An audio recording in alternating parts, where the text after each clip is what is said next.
Took me a long time to figure this out, but there are some SCD foods that can hinder some progress. So, what if I told you that some of the SCD staples might be holding you back a little bit? They might be feeding the wrong bacteria, they might be causing irritation. So, I'm going to dive into 6 SCD foods that might be hindering your progress.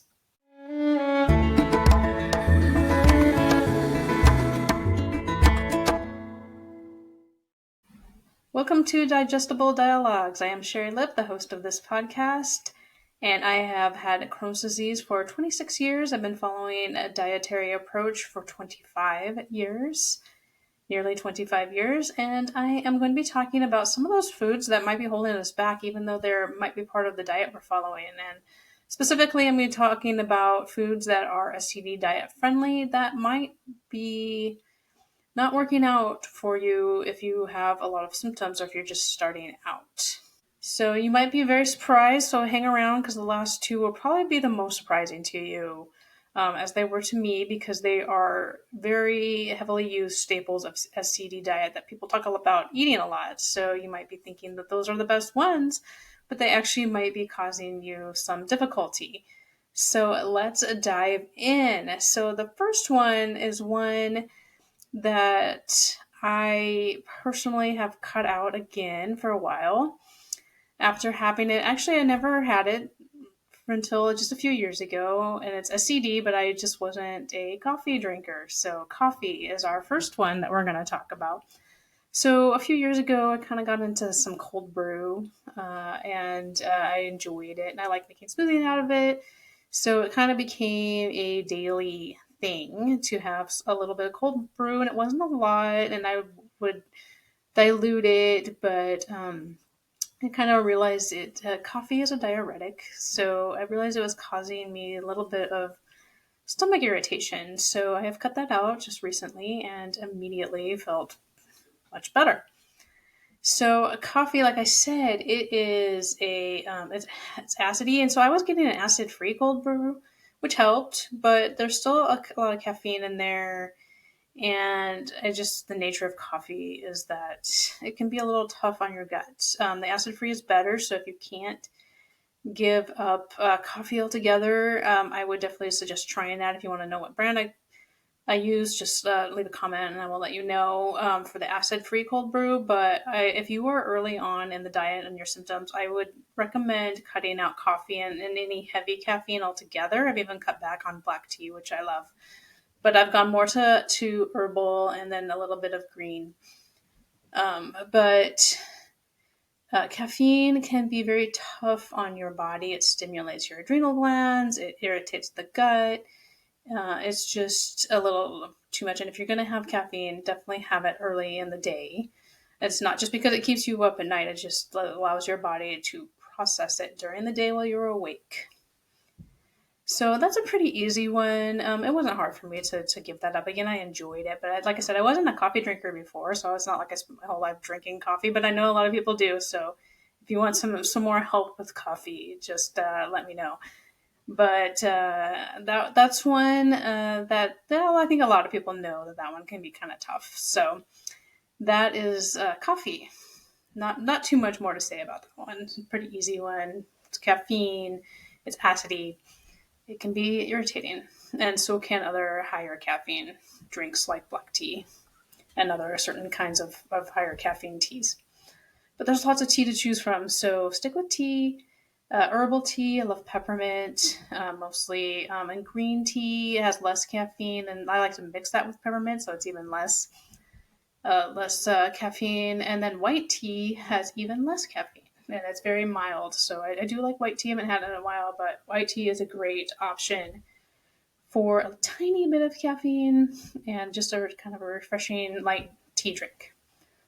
The next one, this one, it might be a little more controversial, but it is alcohol. So, alcohol in some forms is allowed on SCD diet. Alcohol is a toxin to the body, no matter what kind you're drinking, SCD allowed or not SCD allowed. I will probably go into more in depth on just alcohol in a separate thing, but I do want to say that I don't recommend having alcohol when you are trying to heal. It's just counterproductive. I was never a big alcohol drinker. I had a little bit of some of the SCD stuff every now and then when I first started. Then I just stopped altogether, and that was a long, long time ago, probably like 20 years ago now. But it is very harsh on the system. I think we know now, as I'm recording this, the surgeon is trying to get a cancer warning placed on alcohol. So, and they're saying right now that there is no safe amount to drink for anybody. So, if you're trying to heal your gut, I just very strongly suggest avoiding alcohol. I know that's a tougher thing for some people. I know it's a very big social component to alcohol, but I can attest that I had that too. Even though I wasn't a big drinker, I did give in to some of the social things, especially with work. I had somebody be mad at me once for not drinking. This was after I had stopped and wasn't going to have it anymore. And they actually said out loud, stop hiring people who don't drink, because there was another girl who didn't drink either. And that was their limit, apparently. But she did not go on the business trips and stuff, but I did. And they did not like that I was not going out to party with them. So I understand. But I'm so used to it now, I don't even care. No, I can still go out. I can still have fun. Um, if the purpose of going out is to drink, then I usually don't go. So that's a personal thing, and it might be something to cope with. But I strongly suggest when you're trying to heal your gut, if you have a lot of symptoms, alcohol is not going to help you at all, even if it's on the SCD friendly list. That's probably one of my biggest ones. It wasn't the surprising one, because I think people know that alcohol is harsh on the system, and even if when we drink a lot, obviously you feel sick, but even a little bit can cause you some issues. So no to alcohol when you're trying to heal your IBD, SCD diet or not, or no. I strongly suggest not having it if you can't, or try to come up with some ways to cut back. If you're a regular drinker, find some lighter things. If you're into it, but I really suggest that any amount of alcohol is going to cause uh, your body to have to try to get rid of it. That's like I said, it's a toxin to the body. So when you introduce it into your body doesn't want it. So it's trying to get rid of it. So now you're making your body, who's trying to heal, work on something that's irritating it. And if you don't quite feel it all the way, it's alcohol does that to your body, and it is not a necessity. You don't need alcohol to survive. Um, so I really strongly urge that. I know it's a touchy subject, but just that's my personal recommendation. And obviously, with all these recommendations, these are just my own experience. It's not medical advice. It's not a guarantee. Stopping or changing diet or anything there's no guarantees. I'm just talking about my personal experience. This is just information. But I feel strongly about that one, because I see a lot of people on this diet having that and then having issues. And of course, sometimes, obviously when we're drinking and for out having a good time, it's hard to stick to the one, because you're having a good time. So I just, I urge you to think about that. You can be the designated driver every time if you want to go out with your friends, but that's my recommendation. So next one. So I am the author of Don't Skip Dessert. You can see the books on the shelf behind me there. So I have these things, but almond flour and nuts can be very, very irritating to the digestive system. They're hard to digest. They're kind of compact. They're very compact in their contents. They're very dense food. They are hard, so they don't break down quite as easily as a lot of other foods in their whole raw form. Yes, I have my cookbooks, and yes, I use a lot of almond flour in them, but I don't try to eat that stuff all the time. The purpose of my cookbooks is to give people something enjoyable to eat that fits with their diet, but it's kind of for the long haul. When you've reached that healing point, you're like, well, I want some of my old favorites. There are some more beginning recipes in there, but I do want to stress that I don't suggest eating a lot of things, like just tons of, a normal, I suggest eating normal amounts. If there's something that you really like, I do suggest, being moderate in those things. I don't suggest eating like one food. I've talked about it many times, many other podcasts about our gut diversity. So I would not suggest overindulging, but we're focusing on almond flour and nuts. They are hard on the stomach, they're hard to digest. So when you are in early stages, I suggest leaving those out uh, for the most part, especially if you have very severe symptoms. Nut butters are a little better because you're grinding them up, and you might use a little coconut oil if you're making your own. Those are a little better. Even the flour is a little bit better. The problem with the flour, of any type of flour, whether it be almond flour or like bean flour, now we are taking a lot and making it into small amounts. So the more compact it is, the more of that thing you're getting. So that's the one thing to use caution for when we're talking about almond flour, almond butter, is that it's easy to have a lot. It's kind of like dried fruit. So you reduce the fruit, and that's something also that it's coming up a little later. I'll be talking about that a little bit more, but when you reduce the size of something, so we're grinding up almonds, and then you have how many almonds is in 1 cup of almond flour? A lot. No, you're not going to be eating a whole cup of almond flour, I don't think.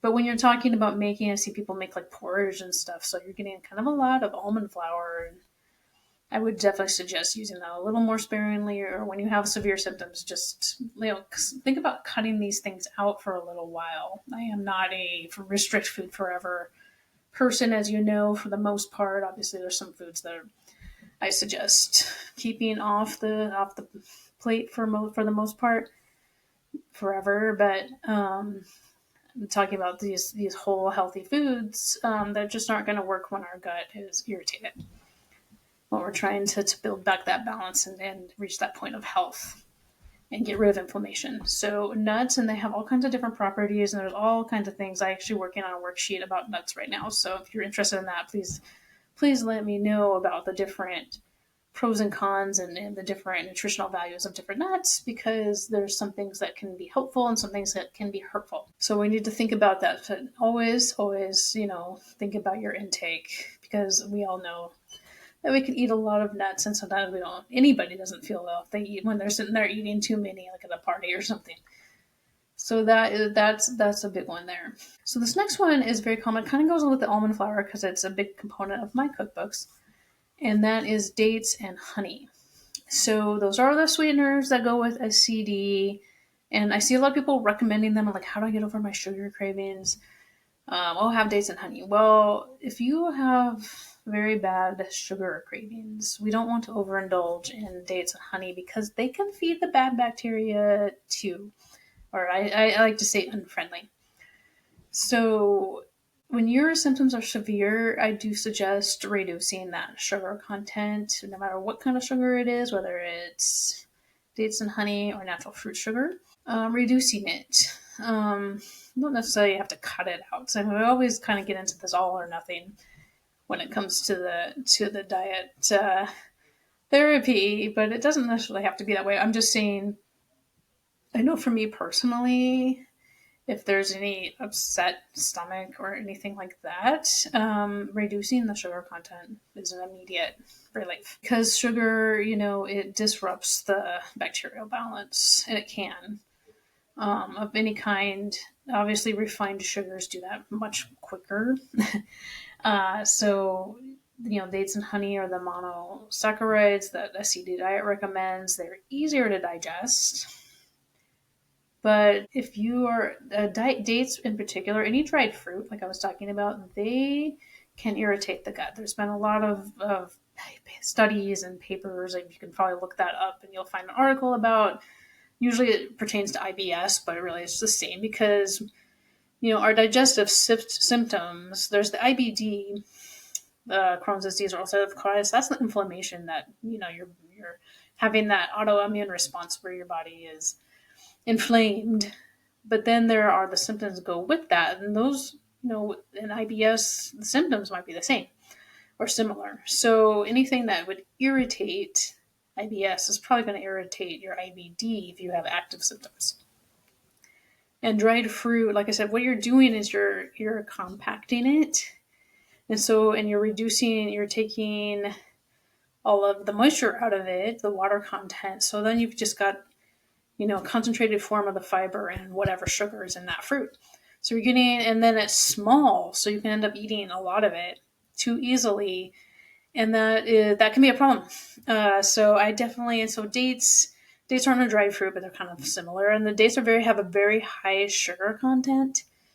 So you definitely need to be careful. I mean, the serving size for dates is like the medjool dates is like 1 to 2, and you've got like a pretty significant amount of sugar. So just 2 medjool dates has 32 grams of sugar in it. So that's a lot. So if you're going to grind up dates and stuff to use as a sweetener and melt it into a paste, you're going to be getting a lot of sugar, and that can be very irritating. They're also can be difficult to digest. Dates are also high in fiber, which is a good thing for most people and for us when we get healing, but it's hard on our system when we have a lot of inflammation.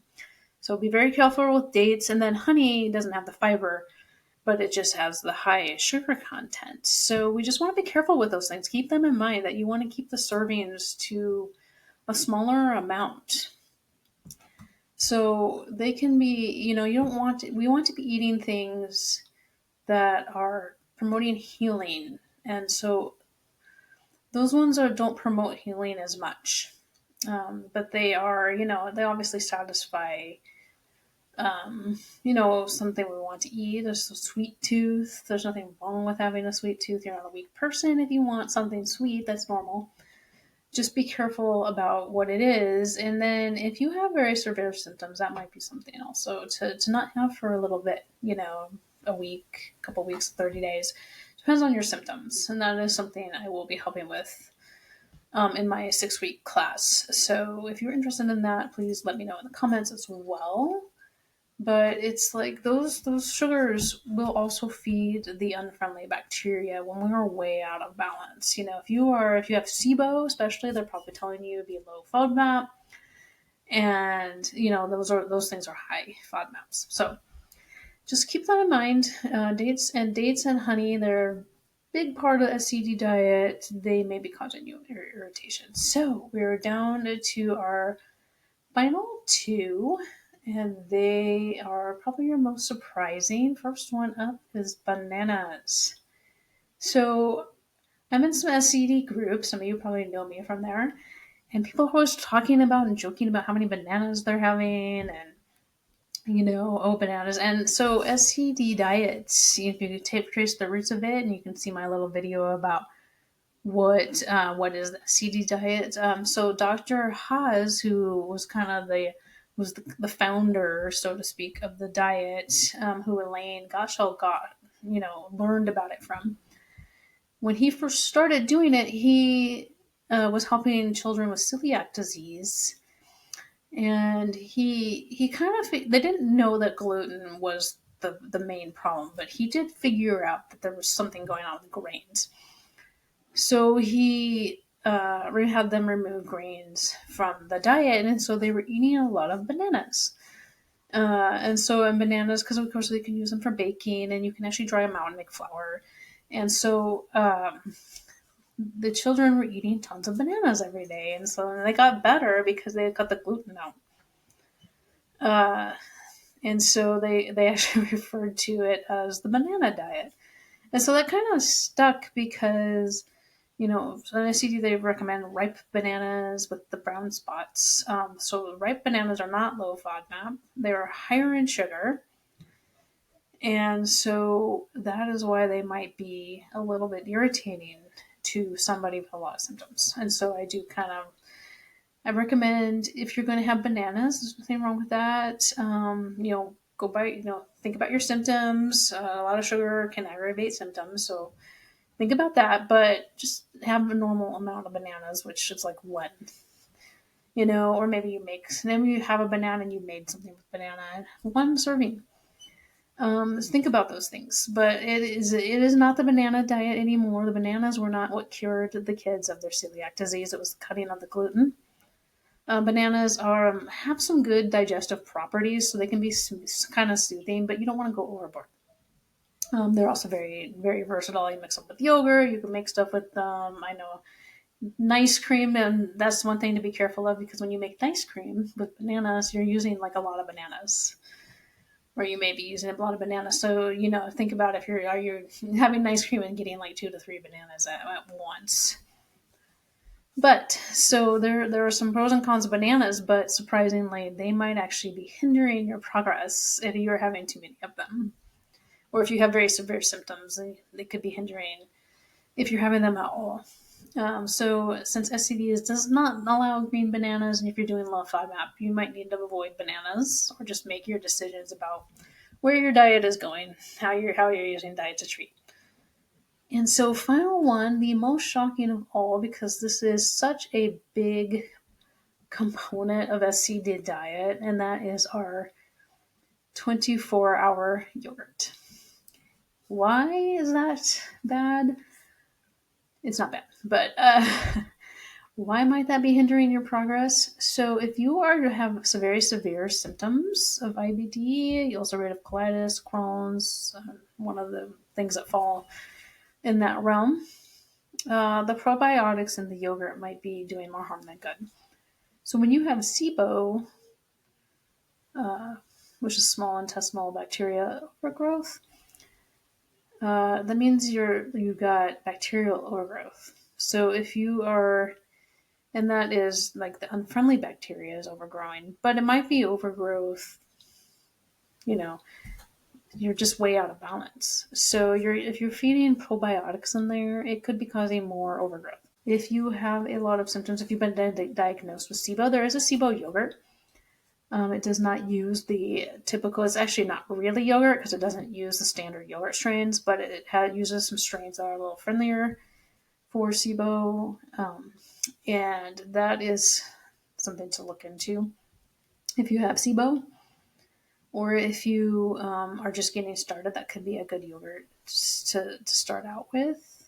Although I have not made it myself, it uses a couple different strains, like I said, different cultures that are non-yogurt cultures. It's not a true yogurt.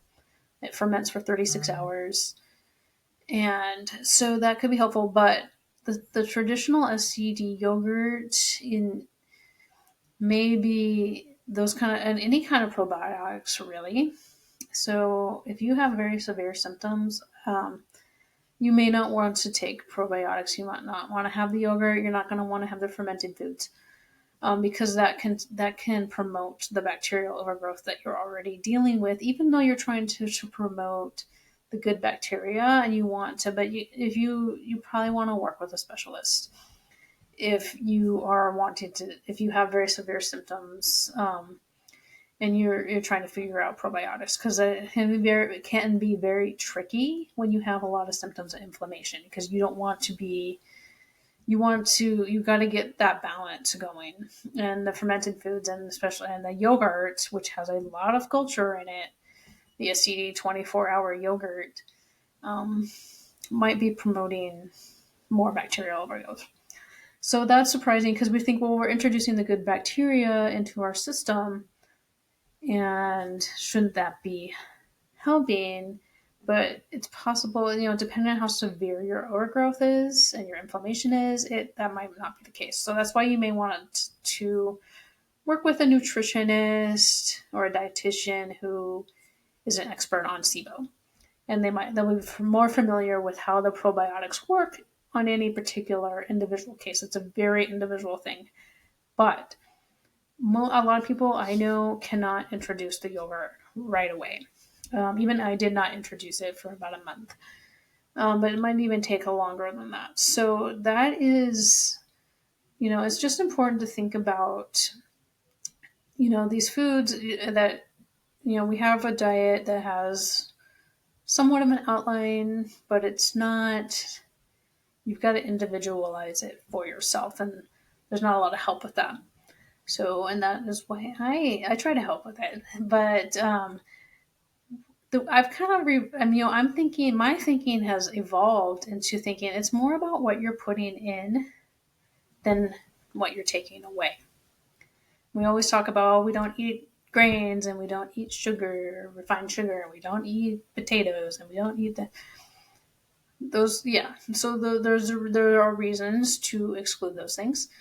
But what we're really wanting to do is put the right food, the healing foods in that are going to help. And that's going to be a very individualized thing, but I am working on a 6-week course that's going to introduce some of those most healing foods that help heal inflammation and ulcerations, that promote healing, as you're working on whatever treatment you're doing, whether it be medication or diet or however you're working with your medical team or yourself.